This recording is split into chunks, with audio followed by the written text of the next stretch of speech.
Taste the Daily.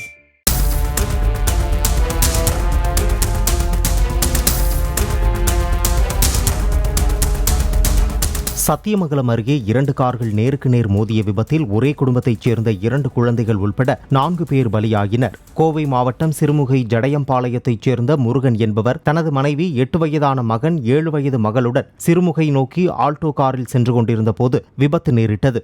நெசவாளர் colony என்ற இடத்தில் ஆல்டோ கார் மீது எதிரே வந்த இனோவா கார் நேருக்கு நேர் மோதியது. இந்த விபத்தில் முருகன், ரஞ்சிதா, அபிஷேக் ஆகியோர் சம்பவ இடத்திலும், காயமடைந்த மகள் நித்திஷா சத்தியமங்கலம் அரசு மருத்துவமனையில் சிகிச்சை பலனின்றியும் உயிரிழந்தனர். இனோவா காரை மாணவி ஒருவர் ஓட்டிச் சென்றதாக கூறப்படும் நிலையில் அதில் ஏர்பேக் இருந்ததால் அவர்கள் சிறு காயங்களுடன் தப்பியதாகவும், ஆல்டோ காரில் ஏர்பேக் இல்லாததால் அதில் இருந்தவர்கள் உயிரிழந்ததாகவும் போலீசார் தெரிவித்துள்ளனர்.